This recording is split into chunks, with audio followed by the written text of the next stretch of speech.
റജബ് മാസത്തിലാണ് ഇസ്റാ ഉണ്ടായത്, മിഅ്റാജ് ഉണ്ടായത് എന്നത് ഗണ്യമായ ഒരു പ്രമാണത്തിന്റെ പിൻബലമുള്ള ഒരു കാര്യമൊന്നുമല്ല. ഇസ്റാ ഉണ്ടായിട്ടുണ്ട്, മിഅ്റാജ് ഉണ്ടായിട്ടുണ്ട്. അത് ഖുർആൻ സാക്ഷ്യമാണ്. ഇസ്റാഇനെ കുറിച്ച് സൂറ ഇസ്റായിൽ തന്നെ തുടങ്ങി കൊണ്ട് പറയുന്നത് മിഅ്റാജിനെ കുറിച്ചുള്ള സൂചനകൾ പരിശുദ്ധ ഖുർആനിന്റെ വേറെ ഭാഗത്താണ് ഉള്ളത്. ഇത്തരം കാര്യങ്ങളെ സംബന്ധിച്ച് കൃത്യമായ ഒരു തീയതി അങ്ങനെ രേഖപ്പെടുത്തപ്പെടാത്തതിന്റെ പിന്നിൽ ഇത്തരം തീയതികളിൽ പ്രത്യേകിച്ച് എന്തെങ്കിലും ആചാരങ്ങളോ അനുഷ്ഠാനങ്ങളോ പ്രത്യേകമായി പഠിപ്പിക്കപ്പെട്ടിട്ടില്ല എന്ന കാര്യം നമുക്ക് മനസ്സിലാക്കാൻ കഴിയും. എപ്പോഴാണ് ബലിപെരുന്നാൾ എന്ന വിഷയത്തിൽ ലോകത്ത് ഒരു ഇസ്ലാമിക പണ്ഡിതനും സംശയമില്ല. എപ്പോഴാണ് ഈ ചെറിയ പെരുന്നാൾ നമ്മൾ വിളിക്കുന്ന ഈദുൽ ഫിത്ർ, അക്കാര്യത്തിലും സന്ദേഹമില്ല. ശവ്വാൽ 1 അറഫ എന്നാണ്, ദുൽഹജ്ജ് 9, അശൂറ എന്നാണ്, മുഹറം 10. അങ്ങനെ ഒരു തർക്കമില്ല. കാരണം അന്നൊക്കെ പ്രത്യേകമായ അനുഷ്ഠാനങ്ങളുണ്ട് എന്നത് തന്നെയാണ്. അങ്ങനെ പഠിപ്പിച്ചു തന്നിട്ടില്ലാത്ത കാര്യങ്ങളിൽ മാസവും തീയതിയും ഒന്നും ആളുകൾക്ക് സ്വാഭാവികമായിട്ടും ഓർമ്മയുണ്ടായിക്കൊള്ളണമെന്നില്ല. ലൈലത്തുൽ ഖദറിനെ സംബന്ധിച്ചിടത്തോളം പക്ഷേ അത് റമദാനിന്റെ അവസാനത്തെ 10-ൽ നിങ്ങൾ പ്രതീക്ഷിക്കുക എന്നൊക്കെ പറഞ്ഞതുകൊണ്ട് നമുക്ക് അങ്ങനെ പ്രതീക്ഷിക്കാവുന്നതും പ്രാർത്ഥിക്കാവുന്നതും ഒക്കെയാണ്. ഇസ്റാ മിഅ്റാജ് എന്ന് സംഭവിച്ചാൽ അതിന്റെ തീയതി ഏതാണെങ്കിലും അത് റസൂലുള്ളാഹി സ്വല്ലല്ലാഹു അലൈഹി വസല്ലമിന്റെ ജീവിതത്തിലെ മഹാസംഭവമാണ്. റസൂലുള്ളാഹി സ്വല്ലല്ലാഹു അലൈഹി വസല്ലമിന്റെ ജീവിതത്തിലെ മഹാസംഭവം എന്ന് പറഞ്ഞാൽ മതിയാകുമോ? ഇസ്ലാമിക ചരിത്രത്തിലെ മഹാസംഭവമാണ്. ഇസ്ലാമിക ചരിത്രത്തിലെ മാത്രമല്ല, ലോക മനുഷ്യ ചരിത്രത്തിൽ തന്നെ ഒരു മഹാവിസ്മയകരമായ കാര്യമാണ് എന്ന് നമുക്ക് കാണാൻ കഴിയും. മക്ക ജീവിതത്തിന്റെ അവസാനത്തിലാണ് അത് ഉണ്ടായിട്ടുള്ളത് എന്ന് നമുക്കറിയാം. മഹദിയായ ഖദീജ ബിൻത് ഖുവൈലിദ് റളിയല്ലാഹു അൻഹ റസൂൽ തിരുമേനി സ്വല്ലല്ലാഹു അലൈഹി വസല്ലമിന്റെ ജീവിതത്തിൽ ഏറ്റവും കൂടുതൽ പിന്തുണ നൽകിയ, റസൂൽ സല്ലല്ലാഹു അലൈഹി വസല്ലമക്ക് വലിയ പിൻബലം ലഭിച്ച ഖദീജ റളിയല്ലാഹു അൻഹയുടെ പിന്തുണയെക്കുറിച്ച്, പിൻബലത്തെക്കുറിച്ച് പരിശുദ്ധ ഖുർആൻ തന്നെ സൂചന നൽകിയിട്ടുണ്ട്. സൂറത്തുൽ ദുഹ പഠിച്ചാൽ അത് നമുക്ക് മനസ്സിലാക്കാം. ആ ഖദീജ റളിയല്ലാഹു അൻഹയുടെ ഇഹലോകവാസം വെടിയൻ. അതുപോലെ നബി സല്ലല്ലാഹു അലൈഹി വസല്ലമക്ക് വലിയ സഹായവും പിന്തുണയും നൽകിയിരുന്ന, വിശ്വസിച്ചിട്ടില്ലെങ്കിലും അബൂ ത്വാലിബ്, അദ്ദേഹത്തിന്റെ മരണം, ഈ 2 കാര്യങ്ങൾ കൊണ്ട് തന്നെ ശ്രദ്ധേയമായിട്ടുള്ള ഒരു കൊല്ലമായിരുന്നു. അതോടൊപ്പം ഇസ്ലാമിക പ്രബോധന പ്രവർത്തനങ്ങളിൽ തിരുമേനി സ്വല്ലല്ലാഹു അലൈഹി വസല്ലം ഏറ്റവും കൂടുതൽ പ്രതിസന്ധി അനുഭവിച്ച ഒരു കാലം. റസൂലുള്ളാഹി സ്വല്ലല്ലാഹു അലൈഹി വസല്ലമിന്റെ തലയിൽ മണലുവാരിയൊക്കെ ചെയ്ത സംഭവം. അങ്ങനെയുള്ള ഒരു ഘട്ടത്തിലാണ് അല്ലാഹു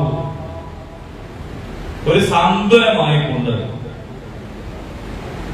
ഈ ലോകവും ഭൂമിയും മാത്രമല്ല, ഇതിനപ്പുറവും ചിലതുണ്ട്. ആ ലോകങ്ങളെല്ലാം ഈ ഒരു ജീവിത ദർശനത്തിന്റെ പ്രചാരണത്തിലും അതിന്റെ മുന്നോട്ടു പോക്കിലുമൊക്കെ കൂടെയുണ്ട് എന്ന ഒരു വലിയ സന്തോഷ വാർത്ത നൽകിക്കൊണ്ട്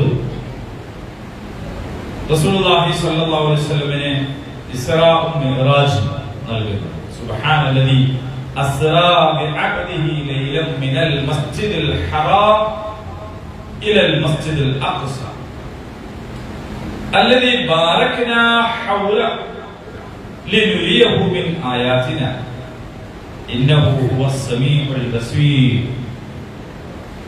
സുബ്ഹാന എന്ന് പറഞ്ഞ് തുടങ്ങുമ്പോൾ തന്നെ അതൊരു അത്യസാധാരണമായ സംഭവമായതിന്റെ ലക്ഷണമാണ്. അതൊരു സാധാരണ സംഭവമല്ല, ഒരു മഹാവിസ്മയം പറയുകയാണ്. അല്ലാഹു പരമപരിശുദ്ധനാണ്.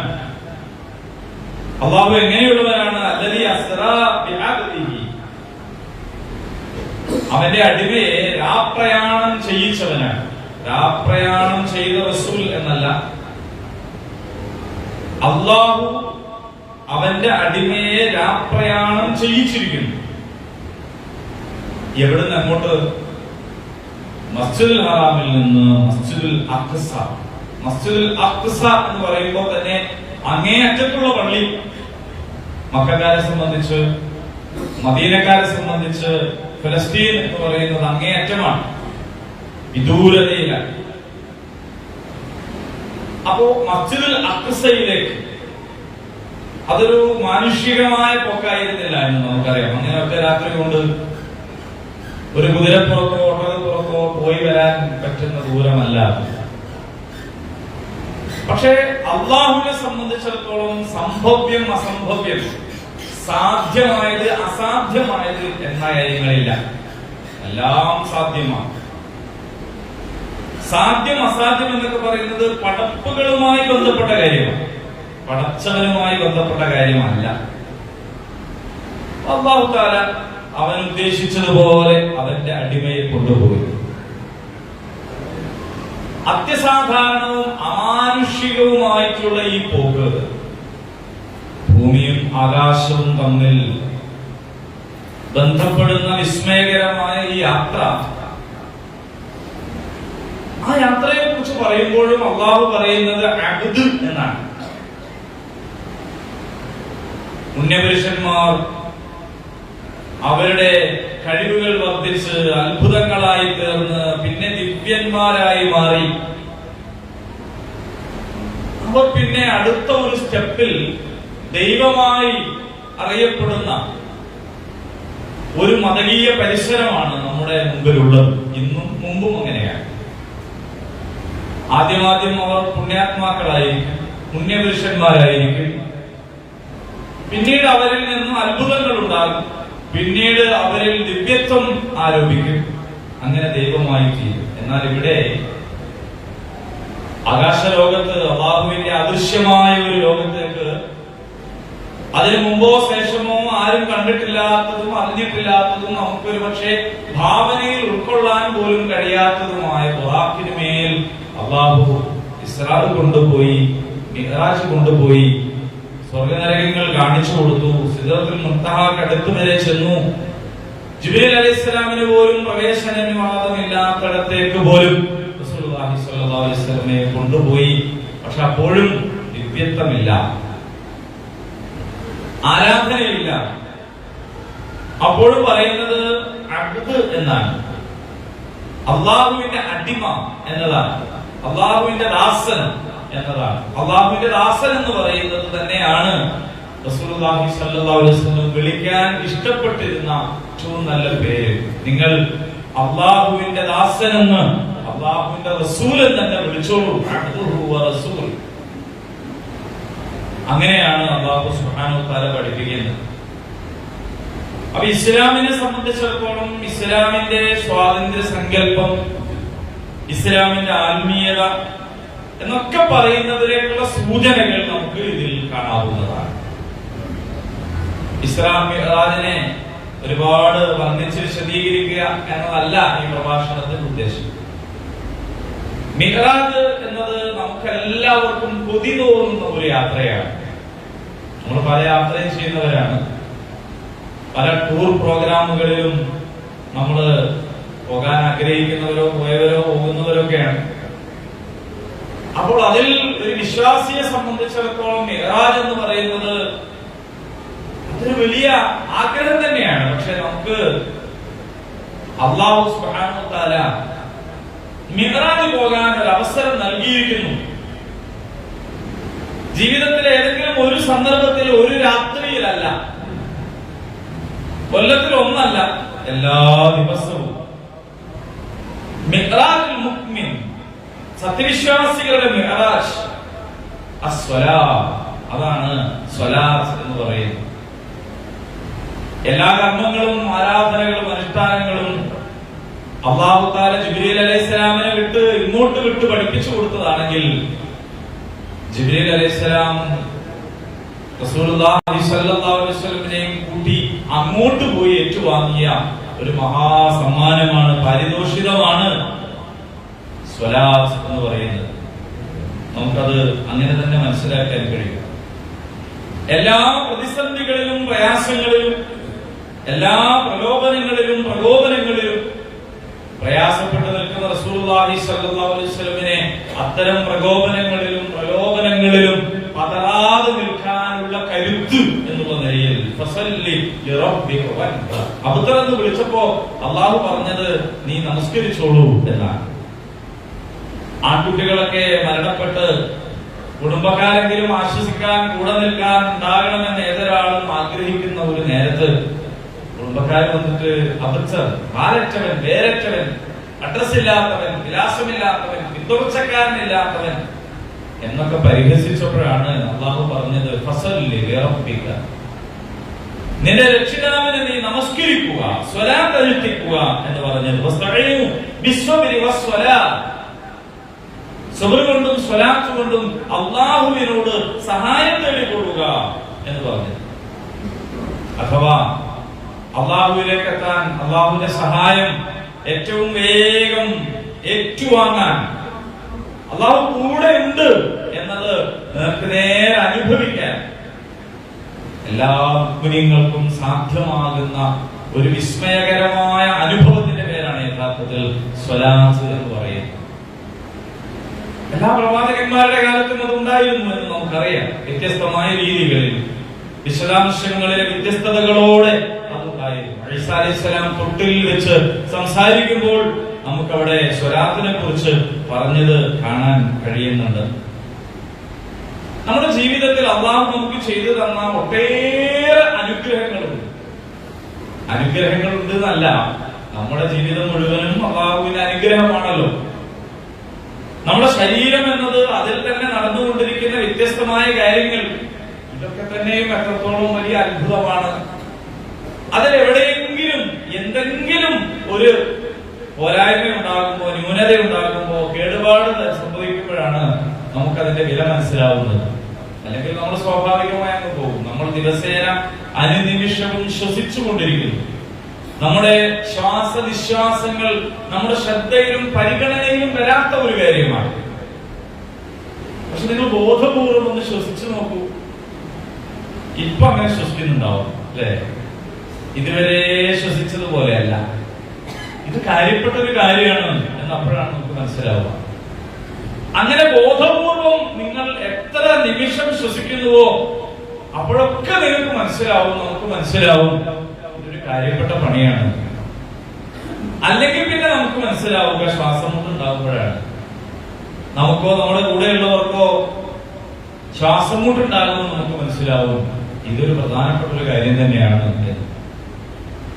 ഇങ്ങനെ നമ്മൾ ചിന്തിക്കുക പോലും ചെയ്യാതെ, നമ്മൾ മനസ്സിലാക്കുക പോലും ചെയ്യാതെ എത്രയെത്ര സൗകര്യങ്ങളാണ് നമ്മൾ ഓരോ നിമിഷവും അനുഭവിച്ചുകൊണ്ടിരിക്കുന്നത് അല്ലാഹുവിന്റെ ഈ ഭൂമിയിൽ. പക്ഷെ ഞാൻ പറയാൻ ഉദ്ദേശിച്ചത് അതൊന്നുമല്ല. ഈ അനുഗ്രഹങ്ങളൊക്കെ തന്ന റബ്ബ് വീണ്ടും നമ്മളോട് പറയുകയാണ്, നിങ്ങൾ എന്നോട് ചോദിച്ചോളൂ എന്ന്. നിങ്ങൾ എന്നോട് ചോദിച്ചോളൂ, ഇനിയും ചോദിച്ചോളൂ. സാധാരണ സൗകര്യങ്ങളൊക്കെ ചെയ്തു കൊടുത്താൽ മനുഷ്യരുടെ ഒരു സ്വഭാവം എന്താണെന്ന് ചോദിച്ചാൽ പിന്നെ ചോദിക്കുന്നത് ഇഷ്ടം ഉണ്ടാവൂല. അങ്ങനെയാണല്ലോ. നമ്മളിപ്പോ ഒരാൾക്ക് വേണ്ട സേവനമൊക്കെ ചെയ്തു കൊടുത്തു എന്ന് വിചാരിക്കുക. ഒരാൾക്ക് വീടുണ്ടായി കൊടുത്തു, അപ്പൊ അയാൾ അടുത്ത അപേക്ഷ, എനിക്ക് ജീവിതമാർഗം ഉണ്ടാക്കി തരണം, അപ്പൊ അതും ചെയ്തു കൊടുത്തു. പിന്നെ അടുത്ത അപേക്ഷ. അങ്ങനെ എത്ര അപേക്ഷ നമ്മൾ സ്വീകരിക്കും? അങ്ങനെ ഒരാൾ വീണ്ടും വീണ്ടും ചോദിച്ചാൽ നമുക്ക് അയാളോട് ഉണ്ടാകുന്ന ഒരു വികാരം എന്തായിരിക്കും? പക്ഷെ അവിടെയാണ് പടപ്പും പടച്ചവനും തമ്മിൽ വ്യത്യസ്തമാകുന്നത്. അള്ളാഹുവിന് ചോദിക്കാത്തവരോടാണ് വെറുപ്പ്. എല്ലാ അനുഗ്രഹങ്ങളും തന്നതിന് ശേഷം വീണ്ടും പറയാണ്, നിങ്ങൾ ചോദിച്ചോളൂ, ഞാൻ തരാം, ചോദിച്ചോളൂ, ഞാൻ തരാം. അങ്ങനെ വീണ്ടും വീണ്ടും ചോദിക്കാൻ അള്ളാഹു അവസരം നൽകുന്നു, ദുആ ചെയ്യാനുള്ള അവസരം നൽകുന്നു. ഓരോ നിമിഷവും അള്ളാഹുവിനോട് വീണ്ടും വീണ്ടും വീണ്ടും ചോദിക്കാൻ. സ്വഹാബിമാരൊക്കെ അവരുടെ ചെരുപ്പിന്റെ വാറ് പൊട്ടിയാൽ ഒന്നിനോട് ദുആ ചെയ്യും. നമ്മൾ വിചാരിക്കും അല്പത്തിനാ ദുആ ചെയ്ത് ഒന്നുമായി വാങ്ങിയാ പോലെ, ഈ വാങ്ങിയാ പോലെ എന്ന് നമ്മൾ വിചാരിക്കുന്നതിനിടയിൽ, ആ ഒരൊറ്റ വിചാരത്തിനിടയിൽ ഒളിച്ചു കിടക്കുന്ന ഒട്ടൊരുപാട് നന്ദികേടുകളുണ്ട്. വാങ്ങിയാ പോരെ എന്ന് വിചാരിക്കുന്നതിനിടയിൽ ഒളിച്ചു കിടക്കുന്ന ഒരുപാട് നന്ദികേടുണ്ട്. സാവകാശങ്ങളിൽ ചിന്തിച്ചാൽ മതിയാണ്. അല്ലെങ്കിൽ മറ്റുള്ളവരോട്, നേരത്തെ പറഞ്ഞല്ലോ, ഇവിടെ ഇനിയും എത്തിയിട്ടില്ലാത്ത നിങ്ങളുടെ സുഹൃത്തുക്കൾ വിളിക്കണം, അവരോട് നിങ്ങൾ ഇതൊക്കെ സംസാരിച്ചാൽ മതി. ഈ കേട്ട കാര്യങ്ങൾ, അതിൽ നിന്നുണ്ടാകുന്ന കാര്യങ്ങൾ, ചിന്തകളൊക്കെ നിങ്ങൾ അങ്ങോട്ടും ഇങ്ങോട്ടും കൈമാറിയാൽ അത് നമ്മുടെ ബോധത്തെയും ചിന്തയെയും അറിവിനെയും വികസിപ്പിക്കാൻ കൂടി കഴിയുന്ന ഒരു സംഗതിയായിരിക്കും. അപ്പോൾ അല്ലാഹു തആലയോട് ചോദിച്ചുകൊണ്ടേയിരിക്കുക. നമ്മൾ ഉറങ്ങുമ്പോ വേണ്ട, അത് സാധ്യമല്ലല്ലോ. ഉറക്കമുണർന്നത് മുതൽ തുടങ്ങാണ്. എവിടെ വരെയാണ്? കിടന്നുറങ്ങുന്നത് വരെ. അവിടെ വരെ എല്ലാ നേരത്തും ആ ദുആകളിൽ വ്യവസ്ഥാപിതമായ ദുആയുണ്ട്, എന്നാൽ നമുക്ക് വിട്ടു തന്നിട്ടുള്ള ദുആകളുണ്ട്. ദുആ ചെയ്താൽ പ്രത്യേകം പരിഗണിക്കുമെന്ന് പറഞ്ഞ പല സന്ദർഭങ്ങളും ദുആ നമുക്ക് വിട്ടു തന്നിരിക്കുകയാണ്. ഉദാഹരണം തവാഫ്, നമസ്കാരത്തിന് തൊട്ടുടനെ എന്നൊക്കെ പറഞ്ഞ് കുറെ സമയമുണ്ട്. അവിടെയൊക്കെ നിങ്ങൾക്ക് ഇഷ്ടമുള്ള ദുആ ചെയ്തോളൂ, കാരണം അത് അത്രമേൽ പ്രധാനപ്പെട്ട സംഗതിയാണ്. എന്നാൽ ലോകത്തുള്ള മുഴുവൻ മുഅ്മിനീങ്ങളും ഒരേ ഘടനയിലും ഒരേ അളവിലും ഒക്കെ തന്നെ പ്രാർത്ഥിക്കേണ്ടുന്നതായ പ്രാർത്ഥനകളുണ്ട്. അത്തരം പ്രാർത്ഥനകളുടെ തലവനാണ് അസ്വലാത്ത്, നമസ്കാരം എന്ന് പറയുന്നത്. അതിന് വളരെ കൃത്യമായ ഒരു ഘടനയുണ്ട്, അതിന് വളരെ കൃത്യവും ഭംഗിയുള്ളതുമായിട്ടുള്ള ഒരു രൂപമുണ്ട്. ആ സ്വലാത്ത് എന്ന് പറയുന്നതാണ് മിഹ്റാജിന്റെ സമ്മാനം. അത് മുഅ്മിനീങ്ങൾക്ക് ലഭിച്ച ഏറ്റവും വലിയ അനുഭൂതിയാണ്. അല്ലാഹുവിന്റെ റസൂലിനെ ചോദിച്ചല്ലോ, നിങ്ങളുടെ വീടിന് മുന്നിലൂടെ അല്ലെ, ബാക്കി നിങ്ങൾ പറഞ്ഞോളൂ, അത്രമേൽ നമ്മളത് കേട്ടിട്ടുണ്ട്. ഒരു നദി ഒഴുകുന്നുണ്ടെന്ന് വിചാരിക്കുക. 5 നേരം അതിൽ മുങ്ങിക്കുളിക്കുന്നവരാരുടെ ദേഹത്ത് പിന്നെ വല്ല അഴുക്കും ഉണ്ടാകുമോ, മാലിന്യവും ഉണ്ടാകുമോ? ഇല്ല. എങ്കിൽ 5 നേരത്തെ സ്വലാത്ത് അതുപോലെയാണ്. ഹൃദയത്തെ ശുദ്ധീകരിക്കാൻ വേണ്ടി, മനസ്സിനെ നിർമ്മലമാക്കി തീർക്കാൻ വേണ്ടി, അതുവഴി മാനസികവും ആത്മീയവുമായ കരുത്തുണ്ടാകാൻ വേണ്ടി. ആത്മീയവും മാനസികവുമായ കരുത്തുണ്ടായാൽ പിന്നെ ശരീരത്തിന്റെ ദൗർബല്യങ്ങൾക്ക് എന്ത് പ്രസക്തിയാണുള്ളത്? ശരീരത്തിന്റെ പോരായ്മകൾക്ക് എന്ത് പ്രസക്തിയാണുള്ളത്? ഒന്നുമില്ല. നമ്മുടെ മനസ്സാണ് നമ്മളെ നയിക്കുന്നത്, നമ്മുടെ ആത്മാവാണ് നമ്മളെ നയിക്കുന്നത്. അത് വിശുദ്ധമാക്കി വെക്കുക എന്നത് വളരെ പ്രധാനപ്പെട്ട ഒരു കാര്യമാണ്. അങ്ങനെ വിശുദ്ധമായി നമ്മുടെ ശരീരത്തെയും മനസ്സിനെയും മാറ്റിയെടുക്കാൻ പറ്റുന്ന ഒന്നാന്തരം അവസരമാണ് യഥാർത്ഥത്തിൽ സ്വലാത്ത് എന്ന് പറയുന്നത്. നമുക്കത് കിട്ടി. പക്ഷെ നമുക്ക് ഇത്രയും മഹത്തരമായ സ്വലാത്തിൽ നിന്ന് എന്താണ് ദിനേന ലഭിച്ചുകൊണ്ടിരിക്കുന്നത്? നമ്മൾ ഓരോരുത്തരും ആലോചിക്കേണ്ടുന്ന കാര്യമാണ്. എന്താണ് സ്വലാത്തിൽ നിന്ന് നമുക്ക് കിട്ടിക്കൊണ്ടിരിക്കുന്നത്?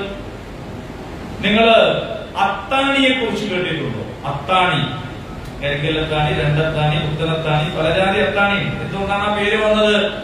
പണ്ട് തലച്ചുമടായിട്ട് ആളുകൾ ഇങ്ങനെ പല ചരക്കുകളും നടന്ന് തലയിലേറ്റി കൊണ്ടുപോകുമ്പോ കുറെ കഴിഞ്ഞാൽ പെരടി വേദനയാണ്. അപ്പൊ ഈ ചരക്കൊന്ന് ഇറക്കി വെക്കണം. താഴെ ഇറക്കി വെച്ചാൽ പിന്നെ അത് പിടിച്ച് തലയിൽ കയറ്റണമെങ്കിൽ വേറെ ആരുടെയെങ്കിലും സഹായം വേണം. അപ്പൊ താഴെ ഇറക്കി വെക്കാതെ ഏതാണ്ട് മനുഷ്യരുടെ ഒരു തലയുടെ മുഖത്തിൽ ഒരു അത്താണി ഉണ്ടാക്കിയിട്ടുണ്ടാവും. അപ്പൊ ഈ തലച്ചുമട് അതിന്റെ മുകളിൽ വെക്കണം. ആശ്വാസത്തോടുകൂടി അവിടെ ഇരിക്കുകയാണ്. ഒരു പക്ഷെ അതിനടുത്തൊരു തണ്ണീർ പന്തൽ ഉണ്ടാകും. അങ്ങനെയാണ് പല ജില്ലകളിലും തണ്ണീർ പന്തൽ എന്നുള്ള പേര് വന്നത്. അവിടെ ആ അത്താണിയിൽ കുറച്ചു നേരം ചുമടിറക്കി വെച്ചാൽ കുറച്ചു കഴിഞ്ഞാൽ പഴയതുപോലെ ഉഷാറാവും. അപ്പൊ വീണ്ടും അത് തലയിലേക്ക് എടുത്തു വെച്ച് നടത്തം തുടരാം. ഇതാണ് ഇങ്ങനെ വഴിയാത്രക്കാരന്റെ തലച്ചുമടെടുത്തു പോകുന്നവന്റെ അവന്റെ പോക്കിന് എളുപ്പം കൂട്ടാൻ ആശ്വാസം നൽകാനുള്ള അത്താണി പോലെയാണ് വിശ്വാസികൾക്ക് അവരുടെ ജീവിതത്തിലെ സ്വലാത്ത് എന്ന് പറയുന്നത്. 5 നേരം നമ്മൾ ഏർപ്പെട്ടുകൊണ്ടിരിക്കുന്ന ജീവിത വ്യവഹാരങ്ങളുടെ തിരക്കുകൾക്കിടയിൽ, നമ്മൾ ഏർപ്പെട്ടുകൊണ്ടിരിക്കുന്ന പലതരം ഇടപാടുകൾക്കിടയിൽ നമ്മൾ അറിഞ്ഞു അറിയാതെയും എത്തിപ്പെടുന്ന ജീവിത ഭാരം പല നിലക്കുള്ളതുണ്ടാകും. അത് ഇറക്കി വെക്കാൻ, ആശ്വാസം വീണ്ടെടുക്കാൻ, ഒരു നവോന്മേഷം ഉണ്ടാകാൻ, ഒരു പുതിയ ജീവിതം ലഭിക്കാൻ, ഇതിനൊക്കെയാണ് സ്വലാത്ത്. ഇതിനൊക്കെയാണോ സ്വലാത്ത്? ഇങ്ങനെ നമസ്കാരത്തെ കുറിച്ച് വാഴ്ന്നു പറയാൻ നമുക്ക് നിർണയിക്കപ്പെട്ട നിശ്ചയിക്കപ്പെട്ട സമയമൊന്നും മതിയാവൂല. കുറേ പറയാൻ പറ്റും. അതിലേക്കൊന്നും ഞാൻ പോകുന്നില്ല. നമുക്ക് അത് കിട്ടാൻ എന്ത് ചെയ്യാൻ പറ്റും എന്നതിനെ കുറിച്ച് മാത്രമാണ് പറയുന്നത്. മിഹ്റാജിനെ കുറിച്ച് വളരെ കുറച്ചേ പറഞ്ഞിട്ടുള്ളൂ. മിഹ്റാജിന്റെ സമ്മാനമാണ് സ്വലാത്ത് എന്നതിനെ കുറിച്ച് പറഞ്ഞു വെക്കുക മാത്രമാണ് ചെയ്തത്. പക്ഷെ ആ സ്വലാത്ത് നമുക്ക് ആസ്വദിക്കാൻ കഴിയുമോ എന്ന ഒരു ശ്രമമാണ് ഈ പ്രഭാഷണം കൊണ്ട് പ്രധാനമായിട്ട് ഞാൻ ഉദ്ദേശിച്ചിട്ടുള്ളത്. അങ്ങനെ ഒരാൾക്ക് ആയി കിട്ടിയാൽ ഈ സംഘാടകരെ വിജയിച്ചു, പറഞ്ഞ ഞാനും കേട്ടങ്ങളൊക്കെ വിജയിച്ചു. അള്ളാഹു അനുഗ്രഹിക്കുമാറായി. ഞാൻ നമസ്കാരത്തിൽ ഒരൊറ്റ സന്ദർഭത്തെ കുറിച്ച് നിങ്ങളോടൊന്ന് സൂചിപ്പിക്കാം. ഒരൊറ്റ സന്ദർഭം. ആ ഒരു സന്ദർഭത്തിൽ നമ്മൾ അല്ലാഹു തആലയുടെ മുമ്പിൽ ചില ചോദ്യങ്ങൾ ചോദിക്കുകയാണ്. നമ്മൾ നിസ്കാരത്തിൽ ചോദിക്കാറുണ്ടോ? നിസ്കാരം മുനാജാത്താണെന്നൊക്കെ പറയും. അഭിമുഖമാണ്, അല്ലാഹുവുമായിട്ട് നടക്കുന്ന സംഭാഷണമാണ്. അങ്ങനെയൊക്കെ നമ്മൾ പറയാറുണ്ട്. പക്ഷെ നമുക്ക് നമ്മുടെ സ്വലാത്തിൽ ഒരു സന്ദർഭമുണ്ട്.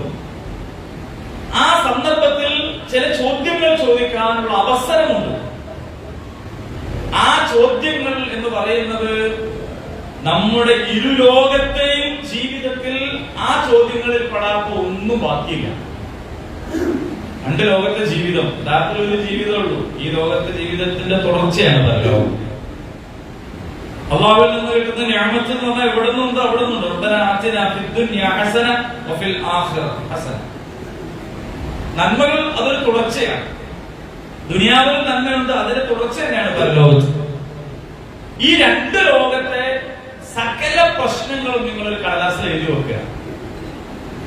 നമ്മൾ മാത്രമല്ല, നമ്മുടെ ചുറ്റുപാടുകളിലുള്ളവർ അനുഭവിക്കുന്നതും കൂടി നിങ്ങൾ എഴുതി വെച്ചോളൂ. അങ്ങനെ എഴുതിയിട്ട് നിങ്ങൾക്ക് തയ്യാറാക്കാൻ കഴിയുന്ന ലിസ്റ്റ് എത്ര പേജ് ഉണ്ടെങ്കിലും അത്രയും പേജുകളിൽ അടങ്ങിയ സകല പ്രശ്നങ്ങളും ഈ സന്ദർഭത്തിൽ ചോദിക്കാനുള്ള അവസരമുണ്ട്. നമ്മളത് പഠിപ്പിക്കപ്പെട്ടിട്ടുള്ളത് 7 ചോദ്യങ്ങളായിട്ടാണ്. നമ്മുടെ സ്വലാത്തിലെ 7 ചോദ്യങ്ങൾ. നമ്മൾ എത്ര പേരാണ് അത് അറിഞ്ഞ് ഉപയോഗിക്കാറുള്ളത്?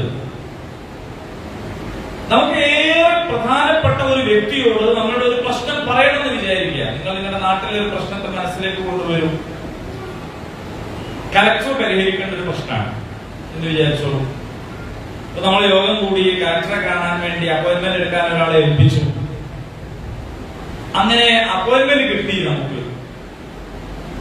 16-ാം തീയതി രാവിലെ 10 മണിക്ക് കലക്ടറേറ്റിൽ എത്തിക്കോളൂ. 10 മിനിറ്റ് സമയമുണ്ട്. 10 മണി മുതൽ 10:10 വരെയാണ് നമുക്ക് കിട്ടിയ സമയം. പറയാനുള്ള വിഷയത്തെ കുറിച്ച് നമ്മൾ ഉടനെ തന്നെ വീണ്ടും യോഗം ചെയ്തു.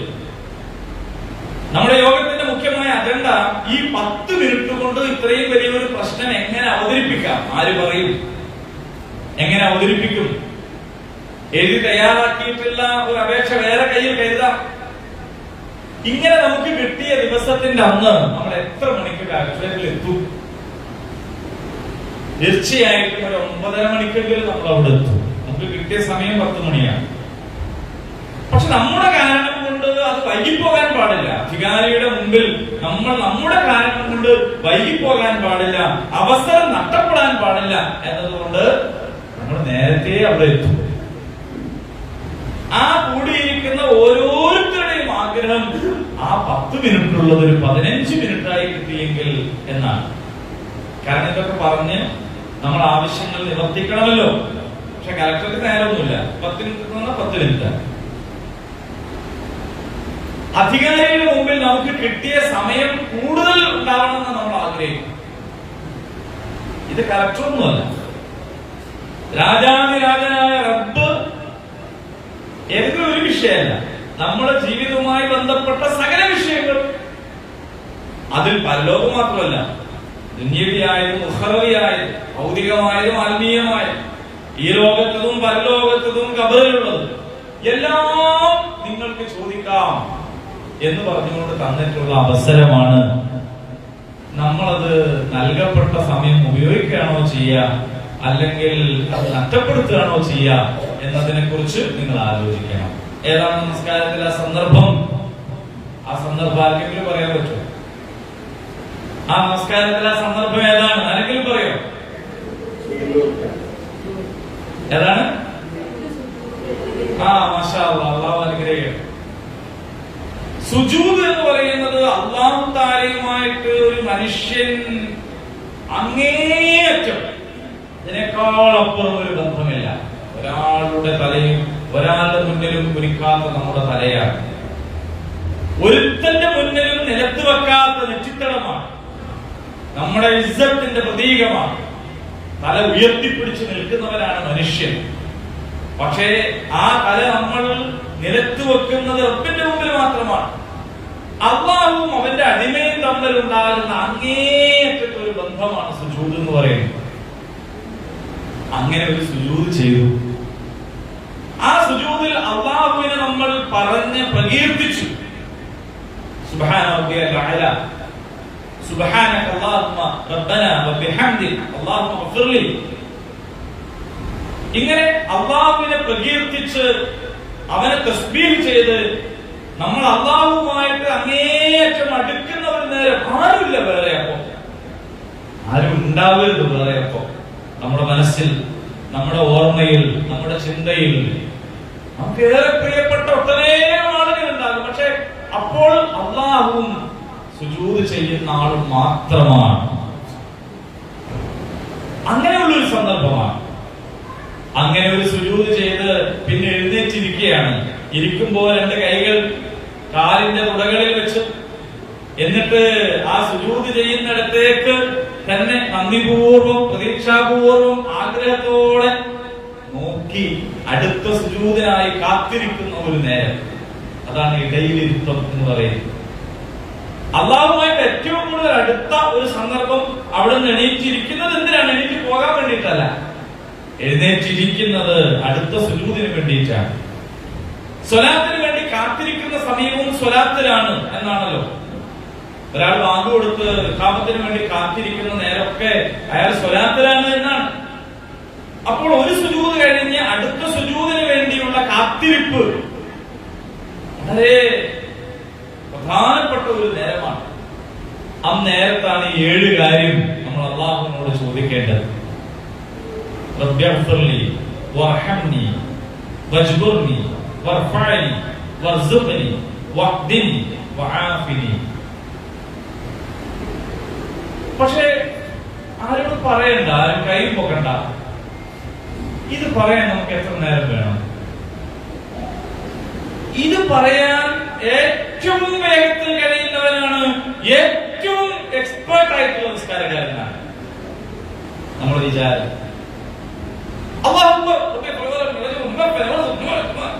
ആരോടാണ് ഇത് പറയുന്നത്? എന്തിനാണ് ഇത് പറയുന്നത്? എന്താണ് ഈ പറയുന്നത്? ഒരു കലക്ടർ മുമ്പിൽ പോയി നമ്മൾ ഇങ്ങനെ ഒരു വിഷയം അവതരിപ്പിച്ചാലുള്ള അവസ്ഥ എന്തായിരിക്കും? നമുക്ക് 10 മിനിറ്റ് കിട്ടേണ്ടപ്പോൾ 5 മിനിറ്റ് മാത്രം തന്ന അധികാരിയുടെ മുമ്പിൽ ബുദ്ധിയുള്ള ഒരാൾ സ്വീകരിക്കുന്ന വഴി പറയാനുള്ള വിഷയങ്ങളിൽ നിന്ന് 2 എണ്ണം കുറച്ചിട്ട് പറയുന്നത് ഭംഗിയിൽ പറയാനായിരിക്കും. 5 ആവശ്യമുണ്ട്, അതിന് 10 മിനിറ്റ് വേണം, 5 മിനിറ്റ് അനുവദിച്ചിട്ടുള്ളൂ. അപ്പൊ പിന്നെ അത് 2 or 3 ആവശ്യം മാത്രം പറയാം, അത് ഭംഗിയിൽ പറയാം.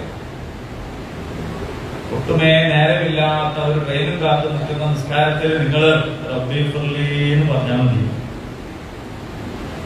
അത് നല്ലോണം പറഞ്ഞാൽ മതി. അല്ലാഹു തആല എന്റെ പാപം പുറത്തു തരണമെന്ന വിചാരത്തോടെ പറഞ്ഞാൽ മതി.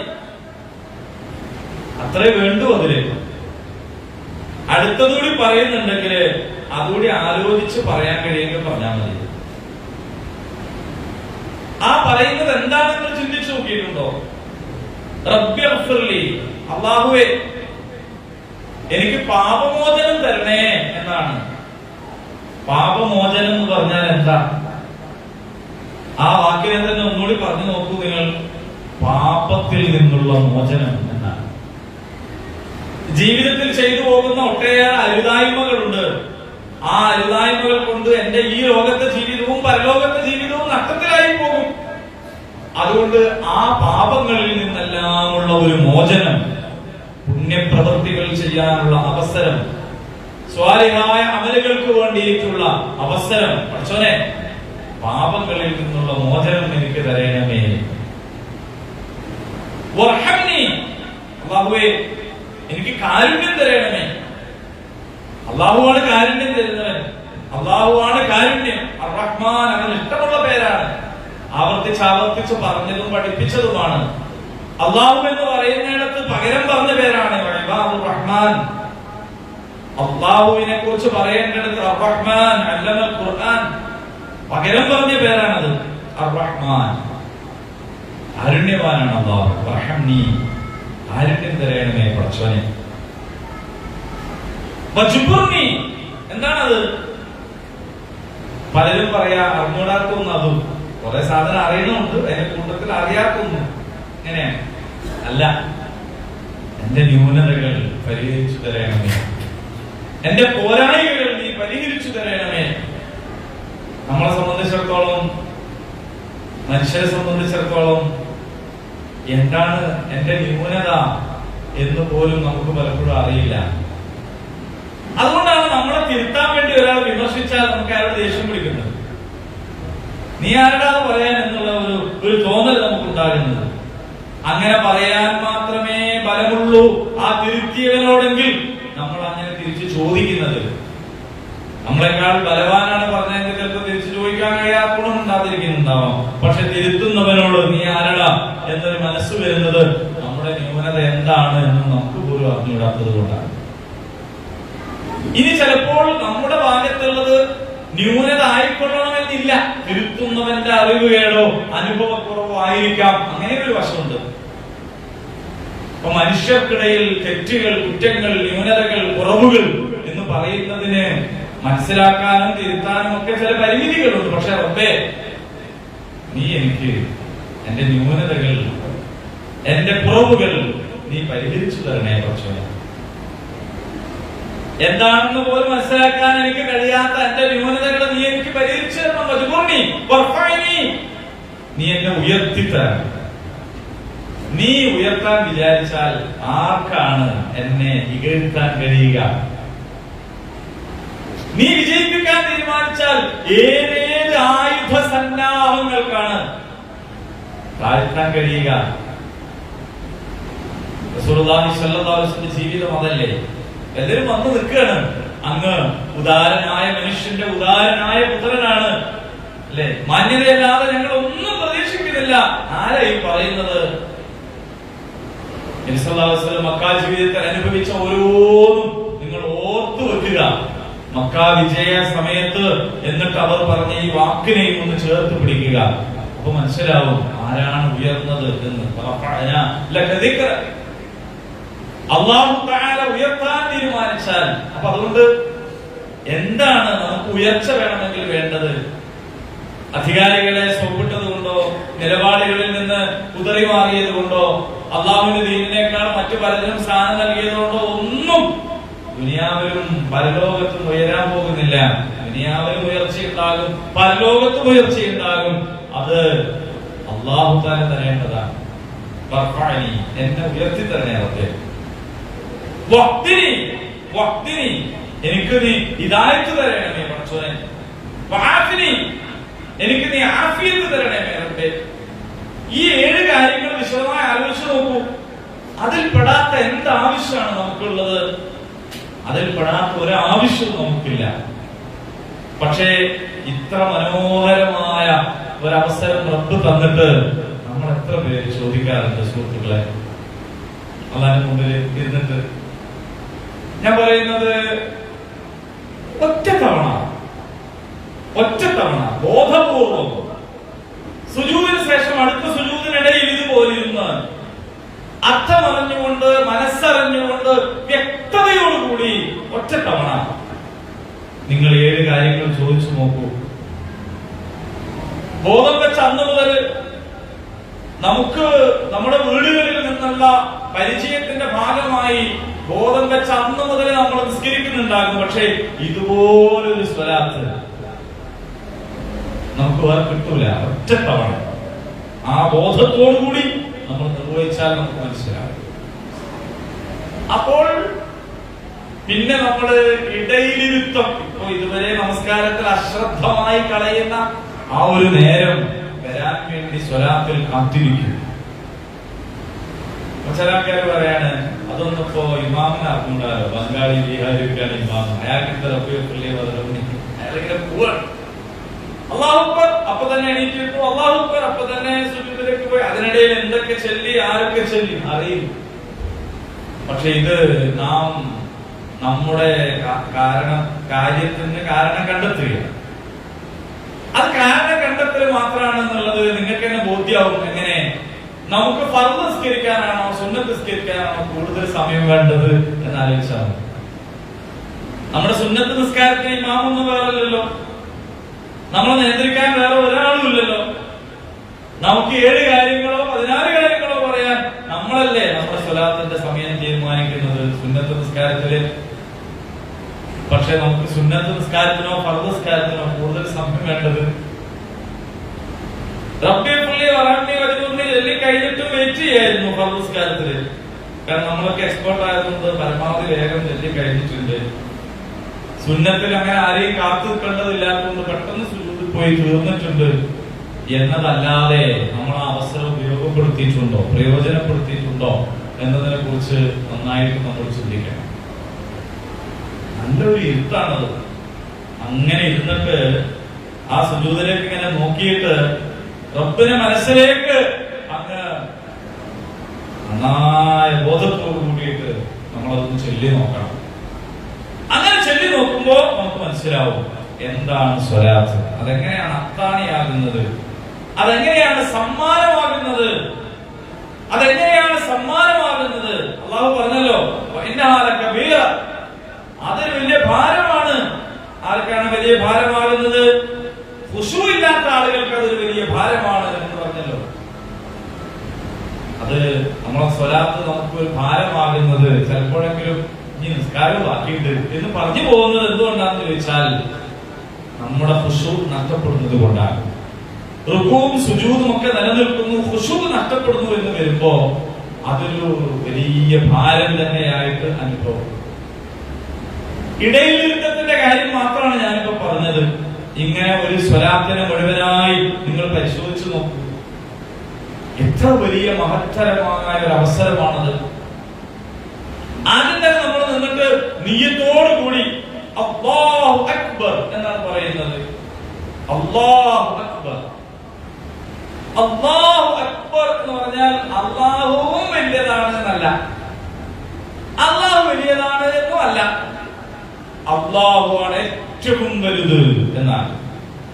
ഏറ്റവും വലുത് എന്ന് പറഞ്ഞാൽ ഏറ്റവും വലിയ ആകാരമുള്ളവൻ എന്നല്ലല്ലോ. വലിയ ഉസ്താദ് എന്ന് നമ്മൾ പറഞ്ഞാൽ ആ മദ്രസയിൽ ഏറ്റവും വലിയ ഉസ്താദ് എന്നല്ലല്ലോ, ഏറ്റവും വലിയ ശരീരമുള്ള ആളെന്നല്ല. വല്ലപ്പോഴേ പാർട്ടിന്റെ വലിയ ആളാണ് പോണെന്ന് പറഞ്ഞാൽ ആ പാർട്ടിയിലെ ഏറ്റവും നീളം കൂടിയ ആളാണ് എന്നല്ലല്ലോ. നമ്മുടെ കുടുംബത്തിന്റെ വലിയ ആളായിരിക്കുന്നു എന്ന് പറഞ്ഞാൽ അവിടെ നിന്നും ആകാരമല്ല, അധികാരമാണ് ഉദ്ദേശിക്കുന്നത്, സ്വാധീനമാണ് ഉദ്ദേശിക്കുന്നത്. അയാൾ പറഞ്ഞാൽ നടക്കും. അതുകൊണ്ടാണ് ആര് പറഞ്ഞാലാണോ കാര്യം നടക്കുക അതാണ് വലിയ ആളെന്ന് പറയുന്നത്. എങ്ങനെയാണ്? അല്ലാഹു അക്ബർ എന്ന് പറഞ്ഞാൽ കൽപ്പനാധികാരി അല്ലാഹു മാത്രമാണ് എന്നാണ്, അവനാണ് പറയേണ്ടത് എന്നാണ്. പക്ഷെ നമ്മുടെ ശീലം നമ്മളാണ് പറയുക എന്നതാണ്. അല്ല എവിടെ ഇരിക്കണം, ഇരിക്കണ്ട, ഇടപെടണം, ഇടപെടണ്ട, എവിടെ പോണം, പോണ്ട എന്ന് നമ്മൾ പറയും എന്നാണ്. അതിന്റെ ഏറ്റവും വലിയ തിരുത്താണ് അല്ലാഹു അക്ബർ. അല്ലാഹു പറയും നിങ്ങൾ അവിടെ ഇരിക്കണം, നിങ്ങൾ എവിടെ ഇടപെടണം, ഇടപെടണ്ട എന്ന് അല്ലാഹു പറയും എന്നാണ്. അല്ലാഹുവാണ് ഏറ്റവും വലുത്, അതിനപ്പുറത്ത് ആരുമില്ല എന്ന പ്രഖ്യാപനമാണ് തക്ബീർ. നമ്മൾ ആദ്യമായി ചെവിയിൽ കേൾക്കുന്നതാണ് തക്ബീർ. നമ്മുടെ ബാങ്കിൽ അതുണ്ട്, ഇഖാമത്തിൽ അതുണ്ട്, നമസ്കാരത്തിൽ അതുണ്ട്, പെരുന്നാളിൽ അതുണ്ട്. അത് തന്നെയാണ് ബലിയിൽ ഉള്ളത്, അത് തന്നെയാണ് വിജയാഹ്ലാദത്തിലുള്ളത്, അത് തന്നെയാണ് എല്ലായ്പ്പോഴും നമ്മുടെ കൂടെയുള്ളത്. വിശ്വാസിയുടെ ചിഹ്നമാണത്. അല്ലാഹു അക്ബർ. തക്ബീർ എന്ന് പറയുന്നത് നമ്മുടെ ചിഹ്നമാണ്, കരുത്താണ്, നമ്മുടെ വ്യത്യസ്തതയാണ്, അടയാളമാണ്, ശിആറാണ്. അല്ലാഹു അക്ബർ. ഈ ഒരു അല്ലാഹു അക്ബർ എന്ന് പറഞ്ഞത് തന്നെ നമ്മൾ നമസ്കാരത്തിലേക്ക് പ്രവേശിക്കുന്നത് തക്ബീറത്തുൽ ഇഹ്റാമാണ്. ഇഹ്റാം ഹജ്ജിന്റെയും ഉംറയുടെയും ഒക്കെ ഇഹ്റാമില്ലേ, ഹറാമാക്കുക എന്നാണ് അതിനർത്ഥം. എന്ന് പറഞ്ഞാൽ നമ്മുടെ സാധാരണ ജീവിതത്തിൽ നമുക്ക് ഹലാലായ പലതും ഈ സന്ദർഭത്തിൽ നമ്മൾ ഹറാമാക്കും. സാധാരണ ജീവിതത്തിൽ നമുക്ക് നടക്കാം, തിന്നാം, കുടിക്കാം, വർത്താനം പറയാം, ഇതൊക്കെ നമുക്ക് ഹലാലാണ്. ഭക്ഷണം കഴിക്കുന്നതും വെള്ളം കുടിക്കുന്നതും ഒക്കെ നമുക്ക് ഹലാലാണ്. പക്ഷേ തക്ബീറത്തുൽ ഇഹ്റാമോടുകൂടി അതൊക്കെ ഹറാമാണ്. അതുകൊണ്ടാണ് അതിന് ഇഹ്റാം എന്ന് പറയുന്നത്. ആ തക്ബീറത്തുൽ ഇഹ്റാമിൽ പിന്നെ നമുക്ക് ആ നമസ്കാരത്തിൽ പ്രവേശിച്ച ഒരാൾക്ക് ദുനിയാവിലെ ഭൂമിയിലെ സുജൂദ് ചെയ്യുന്നത് വരെയുള്ള സ്ഥലം റിസർവ്ഡാണ്. ഒരാൾ 40 കൊല്ലം കാത്തിരിക്കേണ്ടി വന്നാലും നമസ്കരിക്കുന്നതിന്റെ മുമ്പിലൂടെ നടന്നു പോകൂല, അതിന്റെ ഗൗരവം അറിയുമെങ്കിൽ എന്നാണ്. ഭൂമിയിൽ ഒരു സ്ഥലം റിസർവ്ഡ് ആകുന്ന ഒരു സന്ദർഭം ഉണ്ടെങ്കിൽ അത് സ്വലാത്തിന്റെ സന്ദർഭമാണ്. അല്ലാഹു അതിന്റെ മുമ്പിൽ നിൽക്കുന്ന സമയം. എന്നിട്ട് പിന്നെ നമ്മള് ദുആഉൽ ഇഫ്തിതാഹ്, പ്രാരംഭ പ്രാർത്ഥനയാണ്. വജ്ജഹ്തു വജ്ഹിയ ലില്ലദീ ഫതറ അസ്സമാവാതി വൽ അർദ്. എന്റെ മുഖം ഞാനിതാ തിരിച്ചിരിക്കുകയാണ്, എന്റെ മുഖത്തെ ഞാൻ തിരിച്ചിരിക്കുകയാണ്. എങ്ങോട്ടാണ് തിരിച്ചത്? ഖിബലയുടെ നേരെയാണ്. പക്ഷെ അവിടെ പറയുന്നത് ഖിബലയുടെ നേരെ എന്നല്ല, ആകാശഭൂമികളുടെ സൃഷ്ടാവിന്റെ നേരെയാണ് ഞാൻ മുഖം തിരിച്ചത്. ആകാശഭൂമികളുടെ സൃഷ്ടാവിന്റെ നേരെയാണ് മുഖം തിരിച്ചത്. ഖിബലയുടെ നേരെ എന്ന് പറയുന്നത് സാധ്യമായതല്ലേ കഴിയൂ. സ്വലാത്തുൽ ഖൗഫിൽ ഖിബലയുടെ നേരെ നിൽക്കാൻ ചിലപ്പോൾ കഴിയില്ല അല്ലെ? അതിനെ കുറിച്ച് ഖുർആൻ പറഞ്ഞിട്ടുണ്ടല്ലോ. യാത്രക്കാരന്റെ വാഹനം തിരിയുമ്പോൾ ചിലപ്പോൾ ഖിബലയുടെ നേരെ നിൽക്കാൻ കഴിയില്ല.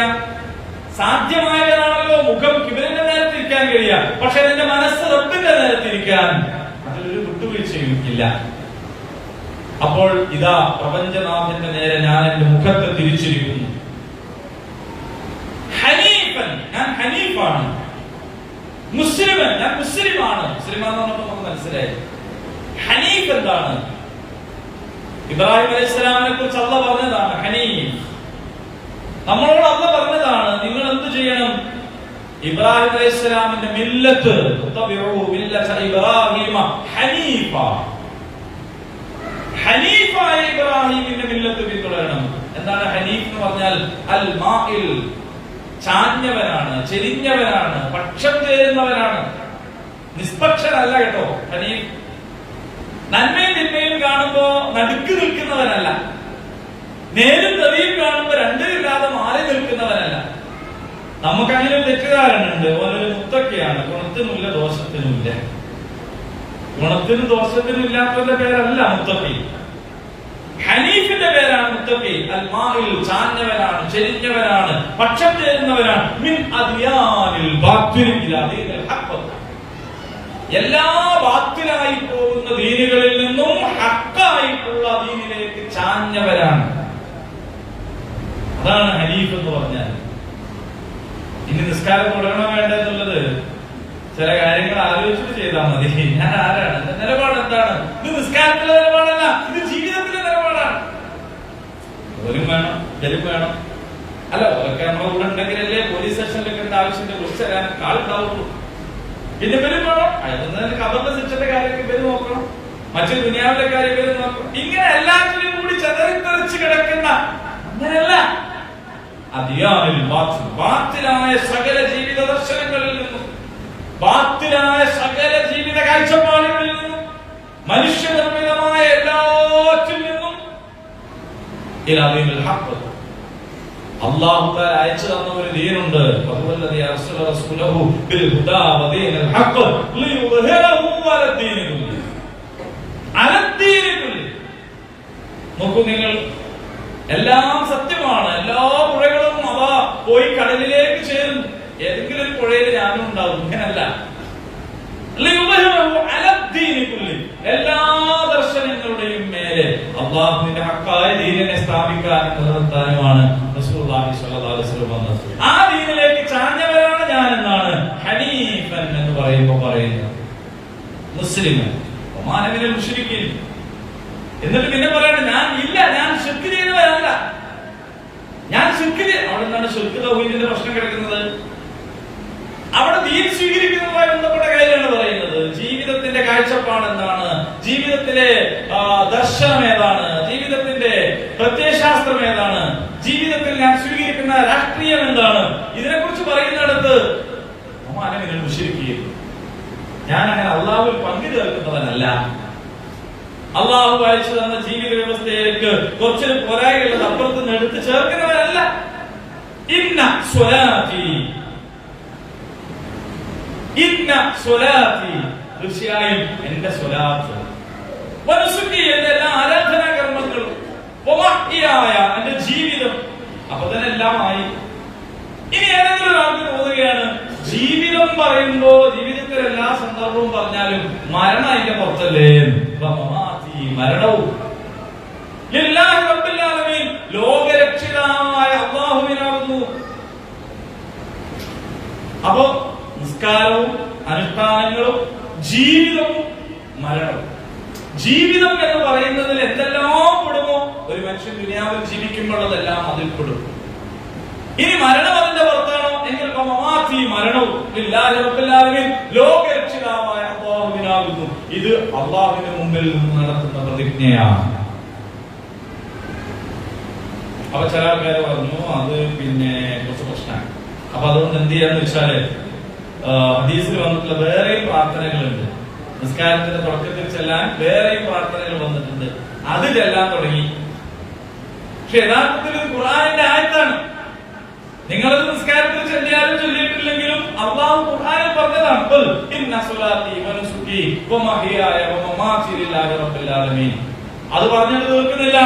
ലാ ശരീക ലഹു, അതിൽ ഒരു പങ്കുകാരുമില്ല അവന്. വബിദാലിക ഉമിർതു, അതാണ് ഞാൻ കൽപ്പിക്കപ്പെട്ടിട്ടുള്ളത്. വഅന മിനൽ മുസ്ലിമീൻ, കാരണം ഞാൻ മുസ്ലിങ്ങളിൽപ്പെട്ടവനാണ്. ഇതാണ് നമ്മുടെ ദുആഉൽ ഇഫ്തിതാഹ്.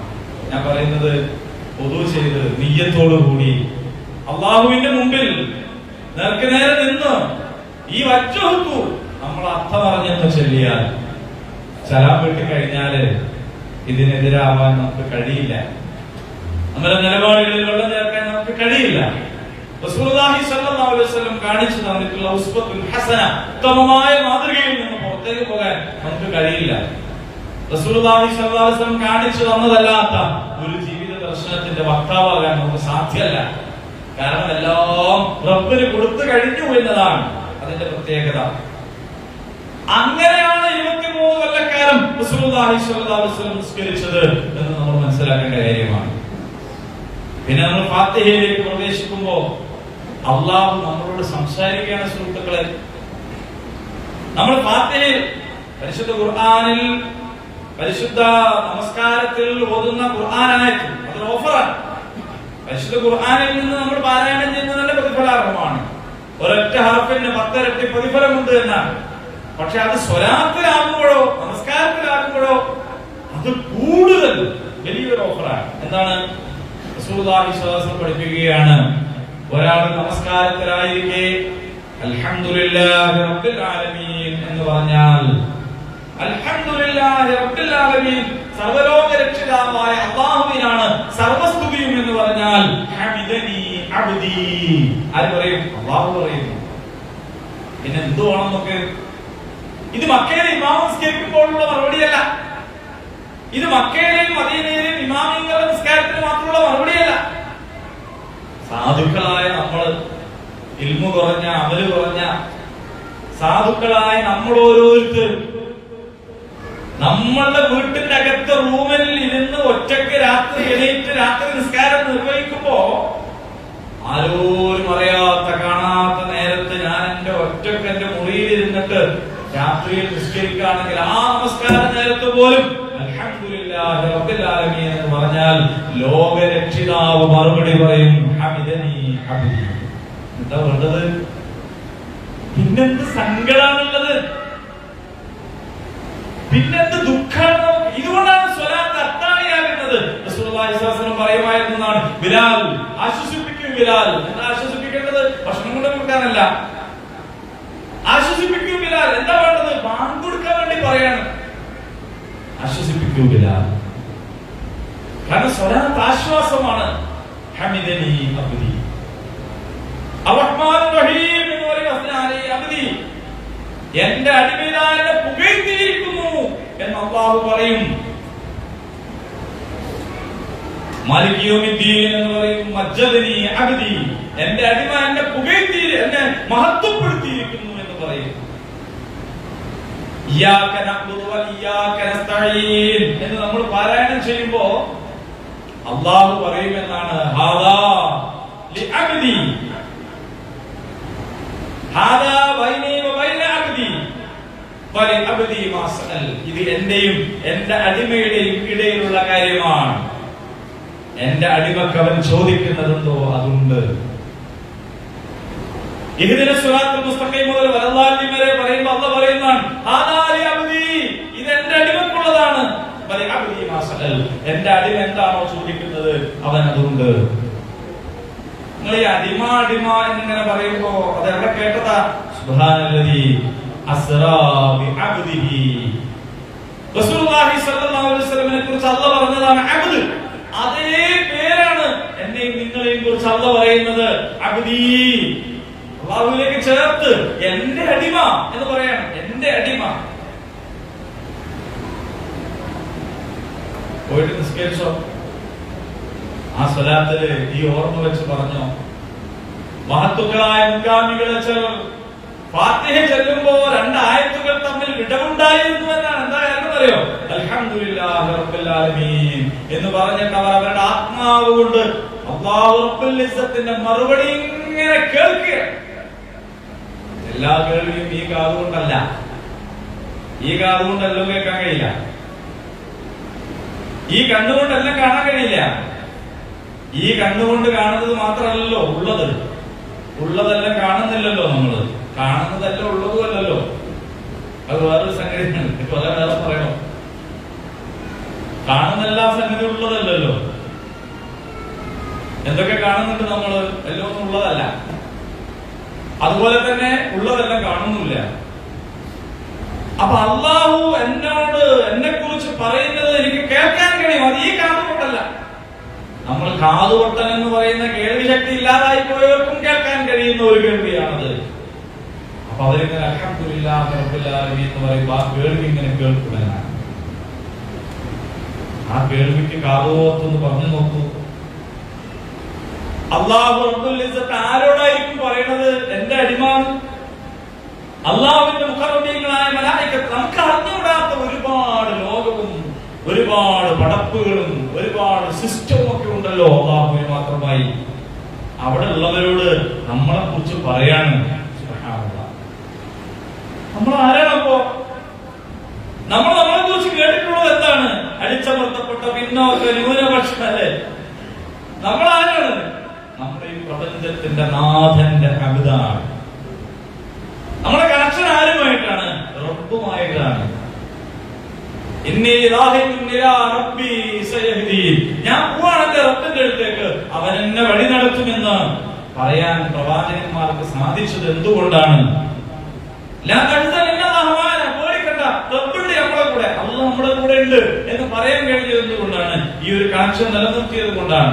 അങ്ങനെ മക്കയിൽ നിന്ന് പലസ്തീനിലേക്ക്, അവിടെ നിന്ന് ആകാശലോകത്തേക്ക് പ്രത്യേകം കൊണ്ടുപോയപ്പോ ആ റസൂലുള്ളാഹിന്റെ ഉമ്മത്തിന് അല്ലാഹു നൽകിയ സമ്മാനമാണ്, നിങ്ങൾക്ക് മിഅ്റാജ് പോകണോ എങ്കിൽ പോയിക്കോളൂ. പക്ഷെ അതൊരു അനുഷ്ഠാനമായി, ആചാരമായി, നിസ്കാരവും നിസ്കാരവുമായാൽ അതിന്റെ ഒരു ഫലവും നമുക്ക് കിട്ടൂല, കിട്ടുന്നുമില്ല, കിട്ടിയിട്ടുമില്ല. അതേ സമയത്ത് ഉറക്കിനേക്കാൾ നല്ലത് ഇതാണ്. ആയിഷ റളിയല്ലാഹു അൻഹ ആഗ്രഹത്തിൽ നിസ്കരിക്കുക ചെയ്തു.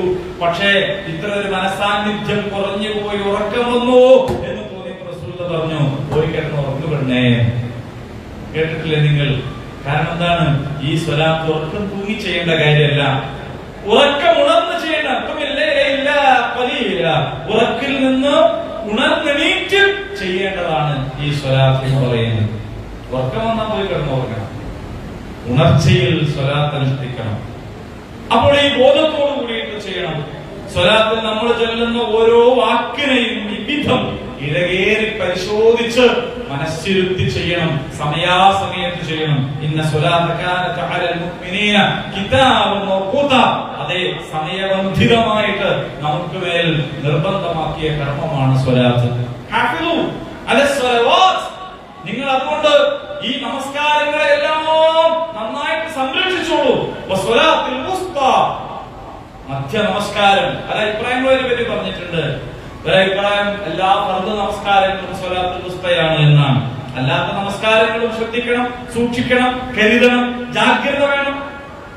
നിർബന്ധ നമസ്കാരങ്ങളിൽ പ്രത്യേകമായ ജാഗ്രത വേണം.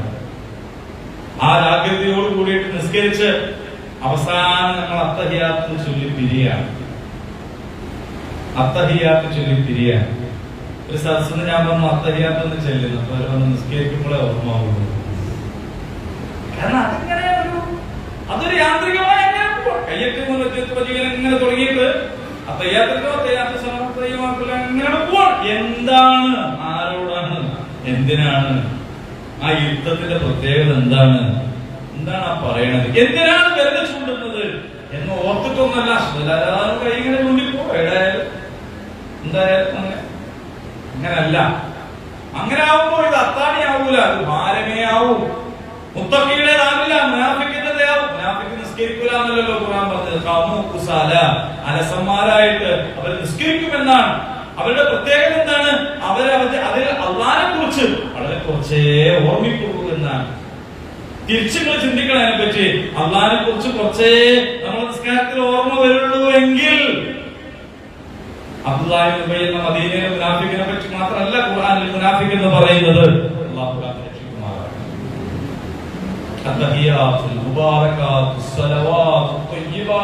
പറയാം. എല്ലാ തിരുമുൽ കാഴ്ചകളും സമ്മാനങ്ങളും അഭിവാദ്യങ്ങളും എല്ലാം അല്ലാഹുവിനാണ്. അല്ലാഹുവിനാണ് ആർക്കാണ് ഇതൊക്കെ കൊടുക്കുക. അസ്സലാമു അലൈക അയ്യുഹൻ നബിയ്യു, നബി അങ്ങേക്ക് സലാം. അസ്സലാമു അലൈനാ, ഞങ്ങൾക്കും സലാം, സ്വന്തത്തിന്റെ സലാം. വഅലാ ഇബാദില്ലാഹി സ്വാലിഹീൻ, അല്ലാഹുവിന്റെ സകല അടിമകൾക്കും. സംഘടന, ഗ്രൂപ്പ്, ഗോത്ര വ്യത്യാസമൊന്നുമില്ല, എല്ലാവർക്കും സലാം. അങ്ങനെ പറയാത്തത് നിസ്കരിക്കാൻ കഴിയില്ല. വഅലാ ഇബാദില്ലാഹി സ്വാലിഹീൻ, സ്വാലിഹീനായ സകലർ. ഇന്നാൾക്ക് ഒഴികെ എന്നാണ് പറയാൻ പറ്റില്ല, എല്ലാവർക്കും സലാം. അഷ്ഹദു അല്ലാ ഇലാഹ ഇല്ലല്ലാഹ് വ അഷ്ഹദു അന്ന മുഹമ്മദ് റസൂലുള്ളാഹ്. അത് മാത്രം വേറെ ഖുർആൻ ഡോക്ടർ വിഷയത്തിൽ നമുക്ക് പഠിച്ചാൽ. പിന്നെ സ്വലാത്താണ്. ഇബ്രാഹിം അലൈഹിസ്സലാമിന്റെ പേരിലുള്ള, ഇബ്രാഹിം അലൈഹിസ്സലാമിനെ അനുഗ്രഹിച്ചതുപോലെ റസൂലുള്ളാഹിനെ അനുഗ്രഹിക്കാമെന്ന് റസൂലുള്ളാഹി സ്വല്ലല്ലാഹു അലൈഹി വസല്ലം പഠിപ്പിച്ചു തന്ന സ്വലാത്ത്. അതിന് ശേഷം പിന്നെ അവസാനത്തെ ഒരു ദുആയാണ്. അത് പറഞ്ഞു കഴിഞ്ഞിട്ട് നമുക്ക് അവസാനിപ്പിക്കും. അല്ലാഹുമ്മ ഗ്ഫിർലി. പിന്നെ നമ്മൾ പറയാൻ, അല്ലാഹുവേ പാപമോചനം തരണം. മാ ഖദ്ദംത്, എന്താണ് മുൻകൂട്ടി ചെയ്തു പോയത്. അല്ലാഹുമ്മ ഗ്ഫിർലി മാ ഖദ്ദംത്, അല്ലാഹുവേ ഞാൻ മുൻകൂട്ടി ചെയ്തു പോയ എല്ലാ കുറ്റങ്ങളും പാപങ്ങളും നീ പുറത്തു തരണമേ. വമാ അഖർത്, എന്താണെന്ന് പറഞ്ഞാൽ എന്താണെന്ന് പറഞ്ഞാൽ എന്ന് പറഞ്ഞാൽ നിങ്ങൾ കോടതിയിൽ പോയിട്ട് നിങ്ങൾ ഹെൽമെറ്റ് വെക്കാത്തതിന് പിഴ അടയ്ക്കാണ്. അപ്പൊ നിങ്ങൾ പറയാൻ നാളെ വെക്കാത്തതിനും കൂടി എടുത്തോളൂ. എങ്ങനെ ഉണ്ടാവും? നിങ്ങൾ കോടതി നടപടിയോട് ചെയ്യുന്ന രീതിയാണോ? നമ്മളിങ്ങനെയാണ് ചെല്ലുന്നത്. കഴിഞ്ഞു പോയതും വരാനുള്ളതും എന്ന് പറഞ്ഞാൽ ഇയാൾ ഇത്രയൊക്കെ ചെയ്തിട്ടു ഇനി വരാണ്ടിരിക്കാനല്ല നോക്കുന്നത്, ഇനി വരാനുള്ളത് കൂടി പുറത്തുള്ളതാണ്. അല്ല, അല്ലാഹുമ്മ ഗ്ഫിർലി മാ ഖദ്ദംത്, ആ പറയുന്നത് വരെയുള്ള കുറ്റങ്ങളൊക്കെ പുറത്തു തരണമേ. വമാ അഖർത്, ചില കുറ്റങ്ങൾ ചെയ്തത് കൊണ്ടാണ് കുറ്റമായതെങ്കിൽ ചിലത് ചെയ്യാത്തത് കൊണ്ട് കുറ്റമായിട്ടുണ്ട്. പാവങ്ങളെ സഹായിക്കണം. അത് ചെയ്തില്ലെങ്കിലാണ് കുറ്റം. ചെയ്യാത്തത് കൊണ്ട് കുറ്റാവുന്ന കാര്യങ്ങളുണ്ട്. മുൻകൂട്ടി ചെയ്തതും ചെയ്യാതെ പോയതുമായ അങ്ങനെ അവരെ നോക്കണം. ചെയ്തില്ലെങ്കിലാണ് കുറ്റം. ചെയ്യാത്ത കുറ്റം, ചെയ്യാതെ പോയ, ചെയ്യാത്തത് കൊണ്ട് കുറ്റമായത്.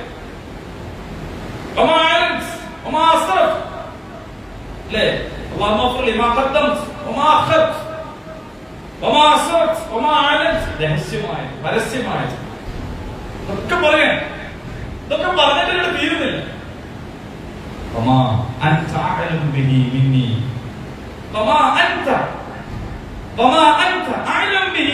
പഠിച്ചോനെ, എന്നെ കുറിച്ച് നിനക്കല്ലേ അറിയുള്ളൂ. എന്നെ കുറിച്ച് ആർക്കാ വേറെ അറിയാം? എന്റെ ഭാര്യക്കറിയില്ല, ഭർത്താവിനറിയില്ല, ആങ്ങൾക്കറിയില്ല, പെണ്ണുക്കറിയില്ല, കൂടെ ജീവിക്കുന്നവർക്കൊന്നും ശരിക്കും അറിഞ്ഞൂടാ. എന്നെ അറിയുക നിനക്ക് മാത്രമാണ്. അല്ലെ? എന്റെ നീയത്ത്, എന്റെ കൽപ്പിലുള്ളത്, എന്റെ സാധ്യത, എന്റെ കഴിവ്, ഇതൊക്കെ നിനക്കല്ല അറിയും. പക്ഷേ എന്നെ കുറിച്ച് നിനക്കല്ല അറിയും. നീയാണ് എനിക്ക് വേണ്ടതെല്ലാം മുൻകൂട്ടി ചെയ്തത്. എന്തെല്ലാം കാര്യം നീ എനിക്ക് വേണ്ടെന്ന് വെച്ചിട്ടുണ്ട്. എന്തെല്ലാം കാര്യം നീ എനിക്ക് വേണ്ടെന്ന് വെച്ചിട്ടുണ്ട്. രാവുപാലും ഞാനിങ്ങനെ പ്രാർത്ഥിച്ചിരുന്നു, അത് തന്നെ, ഇത് തന്നെ, അത് തന്നെ, ഇത് തന്നെ. അതൊക്കെ എനിക്ക് കിട്ടിയിരുന്നെങ്കിൽ റബ്ബേ എനിക്ക് കാണാൻ കഴിയില്ലല്ലോ, എനിക്കത് വേണ്ട എന്ന് വെച്ചതിലാണല്ലോ എന്റെ ജീവിതം തന്നെ.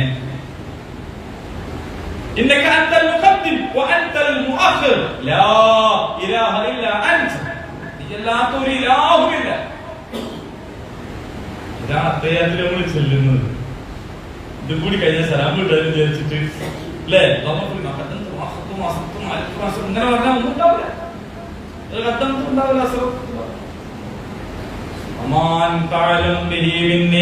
അർത്ഥം പറഞ്ഞ് ചങ്ക് പടയ്ക്കാതെ റബ്ബിന്റെ മുമ്പിൽ ഇരുന്നിട്ട് ചെല്ലെണീറ്റ് വരാൻ കഴിയില്ല സുഹൃത്തുക്കളെ.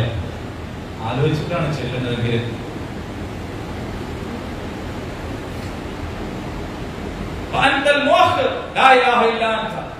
اللهم إني أعوذ بك من عذاب القبر.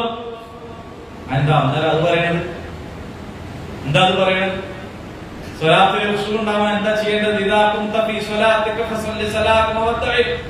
നിങ്ങൾ നിസ്കരിക്കാൻ നിൽക്കുമ്പോൾ ജീവിതത്തിന്റെ അവസാനത്തെ നിസ്കാരമാണെന്ന് വിചാരിച്ച് നിസ്കരിക്കണം എന്നാ പറഞ്ഞത്. ഒരു പക്ഷേ ഈ നിസ്കാരത്തിന്റെ ജീവിതത്തിന്റെ അവസാനത്തെ നിസ്കാരമായിരിക്കും. അങ്ങനെ ആയിരിക്കാലോ. നിങ്ങളൊന്ന് നിസ്കരിച്ച മാതിരി ആവാലോ. ചിലക്ക് അതിന്റെ ശേഷമുള്ള രണ്ടരക്കാർ സുന്നത്ത് അവസാനത്തെ സ്വലാത്ത് എന്നൊരു സ്വലാത്ത് ഉണ്ടല്ലോ. ഏതാ നമുക്ക് അറിഞ്ഞൂടാന്ന് മാത്രമേ ഉള്ളൂ. ഒരു പക്ഷേ ഈ അത്തഹിയാത്തിന്റെ അവസരത്തിൽ നമ്മൾ പറയാണ്, അല്ലാഹുമ്മ അല്ലാഹു നിശ്ചയമായി ഞാൻ നിന്നെ അഭയം തേടുകയാണ്. അദാബുൽ ഖബർ, ഖബറിലെ അദാബിൽ നിന്ന്, ഖബറിലെ അദാബിൽ നിന്ന്. അല്ലാഹുമ്മ ഇന്നി അഊദു ബിക മിൻ അദാബിൽ ഖബർ വമിൻ അദാബിൻ നാർ, നരകത്തിന്റെ അദാബിൽ നിന്ന് രക്ഷ തരണേ പടച്ചവനേ. അല്ലാഹുമ്മ ഇന്നി അഊദു ബിക മിൻ അദാബിൽ ഖബർ വമിൻ അദാബിൻ നാർ. പക്ഷേ ഇത് അവസാനത്തെ നിസ്കാരം ആവാതെ ഇരിക്കാലോ, അങ്ങനെ ആവാലോ, ഇനിയും ജീവിതം ഉണ്ടാവാലോ. അപ്പോ എന്റെ ജീവിതത്തിലെ ഫിത്നകളിൽ. പക്ഷെ അങ്ങനെ എനിക്ക് അവസരം കിട്ടിയാലും അത് ശാശ്വതമല്ലല്ലോ. എപ്പോഴെങ്കിലും മരിക്കല്ലോ. അപ്പൊ ആ മരണത്തിന്റെ ഫിത്നയിൽ, മരണസമയത്ത് ഉണ്ടാകുന്ന ഫിത്നകളും അതിൽ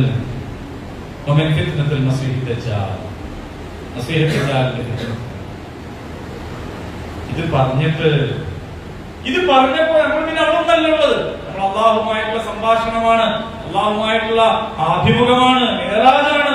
ആ മിഅ്റാജിൽ തന്നെ അല്ല, പിന്നെ നമ്മൾ പുറത്തേക്ക് വരികയാണ്. അസ്സലാമു അലൈക്കും വറഹ്മത്തുള്ളാഹി വബറകാതുഹു, അസ്സലാമു അലൈക്കും വറഹ്മത്തുള്ളാഹി വബറകാതുഹു. നമ്മൾ ലോകത്തേക്ക് തിരിച്ചിറങ്ങുകയാണ്, ബുറാക്കിന്റെ മേലെ നിന്ന് താഴേക്ക് ഇറങ്ങുകയാണ്. ഫലസ്തീനിൽ പോയി അവിടെ നിന്ന് നേരെ കയറി പൂർവ്വപ്രവാചകരൊക്കെ കണ്ടു, സംസാരിച്ചിറങ്ങി. പിന്നെ വീണ്ടും ആ കിടന്ന് അല്ലെ ഓർക്കത്ത് നടിച്ചു പോയതാണല്ലോ, ആ കിടന്നിടത്തേക്ക് തിരിച്ചു വരുന്ന വരവാണ് അസ്സലാമു അലൈക്കും വറഹ്മത്തുള്ളാഹി എന്നുള്ള വരവ്. അങ്ങനെ നമ്മൾ നമ്മുടെ സ്വലാത്തിനെ കണ്ടാൽ, അങ്ങനെ ഒരു സ്വലാത്ത് നമ്മുടെ ജീവിതത്തിൽ ഉണ്ടായാൽ ആ സ്വലാത്ത് കൊണ്ട് തീർച്ചയായും നമ്മുടെ ജീവിത പ്രശ്നങ്ങളും പ്രാരാബ്ധങ്ങളും എല്ലാറ്റിനെയും ഇറക്കി വെക്കാൻ നമുക്ക് കഴിയും. അല്ലാഹു അതിന് നമ്മളെ സഹായിക്കുമാറാണ്. എന്താണോ സ്വലാത്ത് കൊണ്ട് റബ്ബ് നമുക്ക് നൽകാൻ എന്ന് തീരുമാനിച്ച സമ്മാനം, അനുഷ്ഠാനമായി, കേവലാചാരമായി, ആരാധനയായി അതിനെ നഷ്ടപ്പെടുത്താതെ അല്ലാഹു നൽകിയ സമ്മാനത്തെ, വിശിഷ്ടമായ സമ്മാനത്തെ പരിപൂർണമായി സ്വീകരിക്കാൻ റഹ്മാനായ റബ്ബേ നീ ഞങ്ങൾക്ക് തൗഫീഖ് നൽകി അനുഗ്രഹിക്കുകയാണ്.